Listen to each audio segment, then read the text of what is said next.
Creators, welcome to DaVinci Resolve 20, over 40 in 30, day 9. I'm going to learn how to do that one day. Today, we're going to teach you how to edit when you have either a slower machine or you're running off of, say, slower media like older SSDs, or you just want to go quicker, right? We're going to show you how to work in Proxies.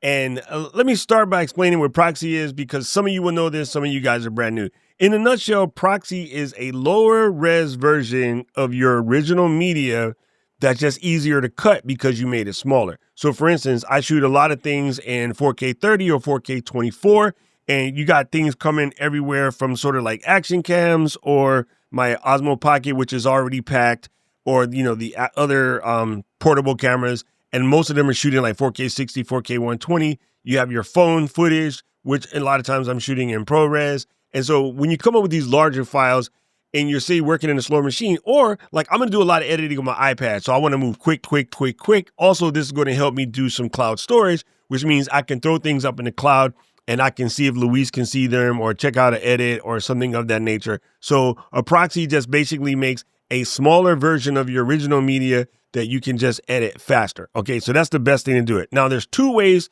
to generate proxies for DaVinci Resolve. One is in the app, which I actually find a little cumbersome and convoluted. And the other way is using an application that came with it. And I'm going to mess the name up, so let me just do this real quick. It is called Blackmagic Proxy Generator, and it comes with Resolve, both the studio version and the free version. First thing we're going to do is show you how to do it in the app, and then I'm going to show you why I think the other workflow is just a little bit better. Now, the reason, again, to create proxies is storage space, speed of using these files. And although it takes one step longer before you start to edit, like when you're building your project, it's kind of worth it because you can just move quicker. Okay. So if you got a slower system, stay here. If you have a fast system and you just want to work quicker, stay here. Or if you're working in collaborative format, stay here. There you go. Let's dive in. First thing we're going to do is pop open the old disk guy and then go into DaVinci Resolve. There's a couple things that you're going to need to set first. One of the first things that we're going to want to do is come up to preferences. It is Command Comma on every Mac in the planet. And then you want to come down in this second tab here. Let's embiggen this so you can see. You want to come down into the second tab that says Media Storage, and then you want to make sure that you have automatically display attached storage locations. That's there. And when you first see this, it's going to be set here under Use Project Settings. I don't like that. I want to do Save the Proxies in the same subfolder as the media location. Now, the reason for that is whenever you're saving your proxies, they are going to live next to the file that you're using. So in other words, if I import a, say, 20-minute clip of the beach, and that's going to live in a folder on an external drive, the same proxy for that file will live next to that file, as opposed into a dedicated location that DaVinci randomly picked for you. Under normal circumstances, right now on your computer, if you haven't touched anything, you probably are building proxies inside your movie folder of your Mac. And PC people, I don't know. My bad. You're going to have to look it up on the interwebs because I don't play that, right? This is all Mac, and I'm sorry, but I will speak to you on how to do this for the PC side as well in just a second. But you don't want it stored there, because if you unplug the drive and you take it with you, your proxies stay at home. So I'm putting the proxies right next to the original media. Also, when it's time to clean up, you can just see them and get rid of them. So I think that's the better way. I think. I don't know. If you know better, holla at your mans. Okay, back to DR Sizzle. Okay, so in here, we're going to click on the home dude, and then let's say we're going to make a new project. Let me show you where this go. We're going to call this YouTube Proxy Flow. All right, and then let's just say bingo. That's going to open up a new project. We're going to hit the project settings tab again. And all the way here at the top under master settings, I'm going to, let's zoom this in so you guys can see. I'm going to leave all of this the same, but I'm going to work my way down to where it says optimize media and render cache. So it's going to start out with your proxy size as choose automatically. I'm not a fan of that. I'm going to set mine for half, which is kind of big for a proxy, But one of the cool things about shooting in 4K, if I do half-res proxies, I can publish those to social media if I'm in a hurry. So that's what I'm going to do. Plus, my machine is relatively quick. If your machine is slower, dip it down to quarter. You'll move a heck of a lot faster, regardless of whether your machine is slow or light. If you use quarter, it'll move quicker and you'll get it done faster. But also, you can go down to 1/8 or 1/16. What you do not want to do is choose automatically. Not a fan. So I'm going to leave it on half. Now, this is where the PC people need to pay some attention. Mac folks, if you have a Silicon Mac, M1, M2, M3, M4, or the soon-to-be generated M5, you want to use H.265 for most people. Why? We have special custom, something called Media Engine built into our processors on our computer. And without getting too nerdy, your Mac know how to get sick with H.265. That's what HEVC means when you see that on various things. Mac is sick with it. It knows what to do. Some of the higher end Intel processors have, I forgot what it's called, but there's a word for it. And people that use NVIDIA video cards on PC, you have ability to kick ass with H.265 as well. If you don't have that, you probably want to go to H.264. It is a little bit more universal for Mac people, slightly bigger, slightly slower, but it does work. Most of you guys have heard this before. You don't really know what it is, but if you're a Mac person, bingo, bango, pickle, mango, get your butt all up in here. Also, if you have a relatively fast PC, you can do, or Mac either, you can do ProRes 422 HQ and run that spank all the way down because that's just what it is. But I'm going to leave mine on 265 because my Mac sounds nice. Check one. Okay. And then I'm not going to mess with anything else in here. The backgrounds and all of that stuff is all good. Now, one other thing that I do, and I talked about this earlier, but just to show you, I am making sure that this name later is the name of an SSD. So I'm making sure that my projects go in here, my proxy media go in here, my cache clips go in here, my gallery go in here. I just how I set mine up, but you do you boo. Okay, so this is all set up and ready to rock. So I'm gonna go ahead and press save. Before you press save though, if you want to make sure you don't have to do this every fripping time, come up to the three dotty dots up here and then press upon thee. And then you can say load the preset, update the preset, export the preset, or reset the default. So if I said update, this is going to make this the default preset. I'm sorry, this one will make it as the default preset. Set current settings to default preset. So if I hit that, bingo. Now that's going to update the preset, bingo. And now whenever I do that, that's good. I can also say export this preset and then call this, let's hit the desktop, PROXY, work flizzy, right? Bingo, hit that enter. So now whenever I need to load a project, there is a project preset right there on the desktop, and then I can use that. So we're going to go ahead and press save. Now we are GTG good to go. So let's go get a couple clips. I made a weird folder here called Convert to Proxies just so that you guys can see. So if I were to take this clip right here of a beach, funny I said that, and drop it down into the media pool, I'm going to go ahead and don't change the current frame rate.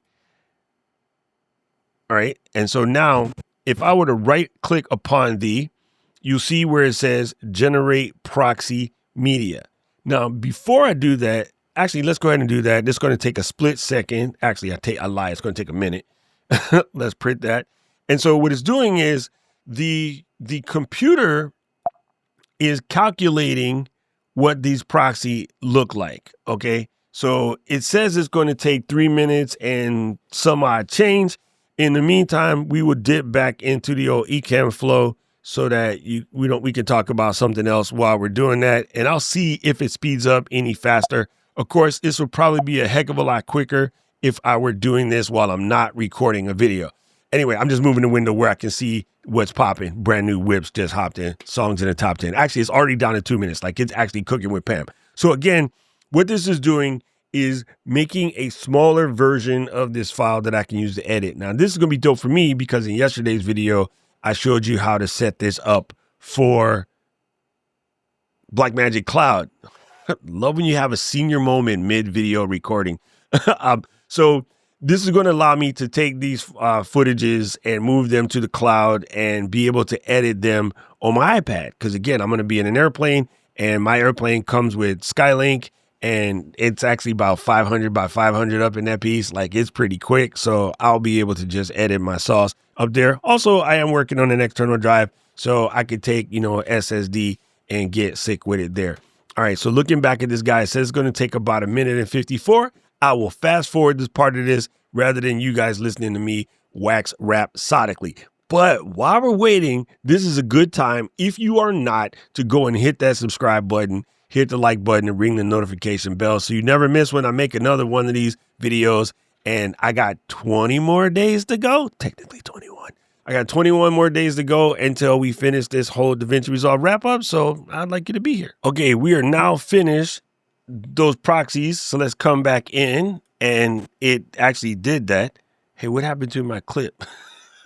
Anyway, there is a proxy that is now made for this clip, but that took a couple of seconds. And let's show you here. If I zoom in, it tells me on this clip that there is an HQ clip, and right behind that, there is a purple thing that says proxy. It is slightly hiding behind this particular clip, but it is there. One of the things that I could do is if I turned off the optimize media format, that might only show the proxy tab, but I think it's fine for me to have both in this particular case. Now, again, that took a little under 3 minutes to render those proxies, and I am going to show you a faster way in just a second, but I just want to show you how this works. So if we were to bust a new timeline, just throw that down there, hit this clip, throw it on the timeline, back it up, right? We are currently working in a proxy media workflow, and it looks saucy, right?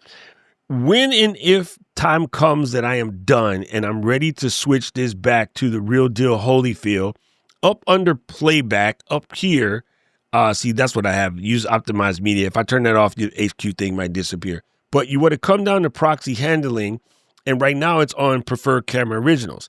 When I want to work fast, I'm going to put it on prefer proxies, right? So right here, it's under prefer proxies, and now it's going to cook at the proxy workflow.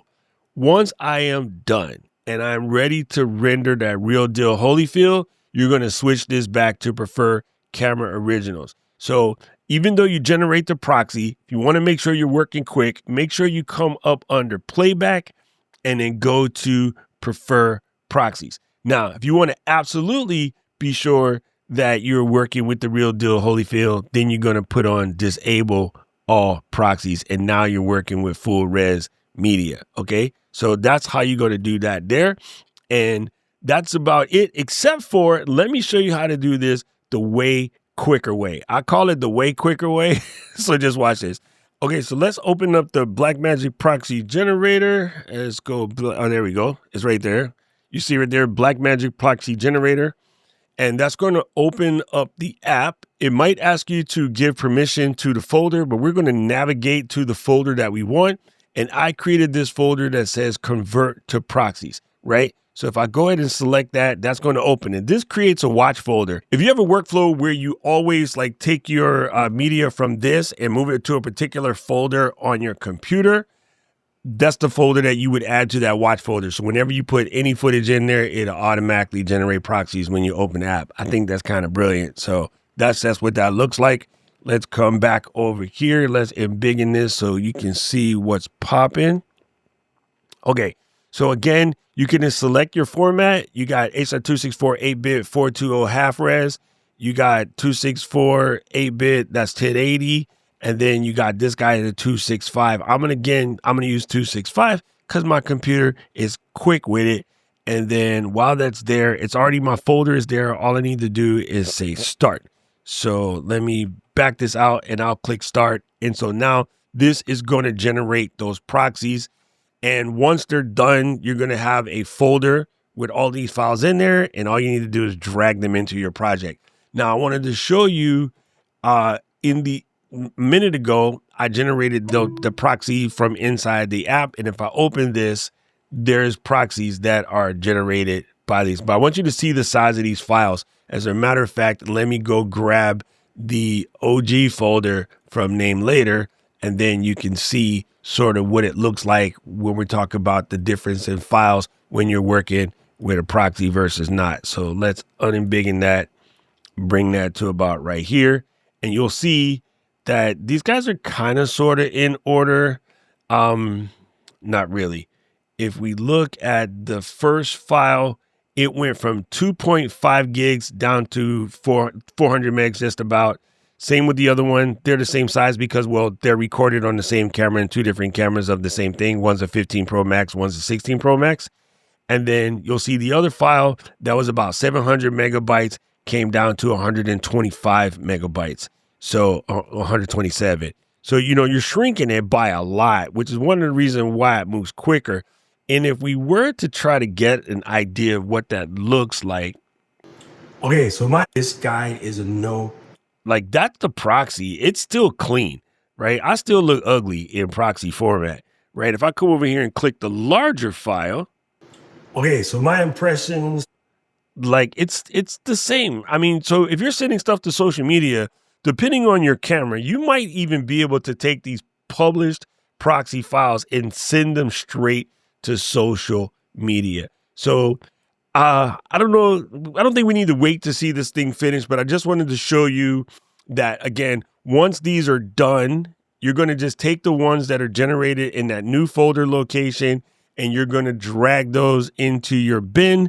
And then whenever you're working, you can work with those on the timeline. And also, when you're syncing things to cloud to work with, you can just send the proxies. And, you might want to put the large media somewhere where the other editor can get to it, or they just send you back the proxy and you reconnect it to your finished workflow and you go from there. If that needs a further explanation, by all means, let me know in the comment and then we'll get to that. I can't stick around and wait for this to render because I got a plane to catch, but it's actually moving pretty quickly. Oh, I almost messed something up. One thing that's important to state why doing it this way is better. If you guys remember in the previous example, I couldn't do anything while the proxy was generating, right? But if I have this guy here and I pop back up the old DR sizzle, this guy is making proxy doxies, but your mans can still work, right? So if I were to go back to my bin and then look inside this folder that I made, which was convert to proxies, like they're being rendered here, right? So if I click on this folder, and I think there's a way to resync the folder. Actually, I know there's a way to resync the folder. What did I do with it? Right click here, and it's not updated yet, but you can resync this folder. So whenever you launch it, you'll see the new updates. They automatically land in here. Also, when you when you start the app, it'll sort of resync itself. But while it's doing that, it's adding these proxies to the timeline. And you'll see, like I said before, there is the PXY. This is the icon you're looking for when you know you're working with the proxy. Sorry, it's a little fuzzy, but that PXY, that is your friend. That's telling you that you're working in proxies. But again, the reason why this guy is dope is that it is generating those proxies and you can actually keep working, keep editing, doing whatever while you're generating proxies. So that part of it is actually cool. And if I get really psycho with it, I'm going to figure out how to generate, because I have a network, I'm going to figure out how to generate the proxies using another Mac Mini, say, while I'm over here editing on this computer. But, that's just economy of scale. Anyway, I don't know who needed to see this, but if it was you, let me know in the comment section below. We are working our way through DaVinci Resolve and learning all the cool things that it can do. And, I guess it's kind of odd because I've worked with proxy workflow in Final Cut on many occasions. As a matter of fact, my Sony camera will actually shoot regular and proxy at the same time. Many cameras do that. But I got cocky when I got a fast computer that I didn't really need to use proxies anymore. But I kind of like this idea of working in proxies in a laptop, less heat on your lap. Everything moves quicker. I can do multiple things at one time. I can have other people help me out. So it really all depends on your workflow, especially those of you guys who are taking your podcast and maybe, say, having an editor do it for you. This is a situation where that $750 a month for DaVinci Cloud, and you just throw your stuff up in there and let your editor go to town. They send you back a timeline and you switch it to, connect back to the optimized media because it's on your computer. And then you render that file out and send it where you got to send it. or just send the proxy because it's good enough for what you need. Social media clips, what do you call those things? Reels, shorts, the whole 9 yards. Anyway, I got a jet, literally. So the algorithm is going to show you another video that I think you should watch, and I agree with him. I need to know everything, who and the what and the where, I need everything. Trust me, I hear what you're saying, but act like it's new what you're telling me. I'm curious, George, I hop in the Porsche, 5 and a horse, I'm ready for war, I'm coming for throats, to turn to a ghost, I need to know everything.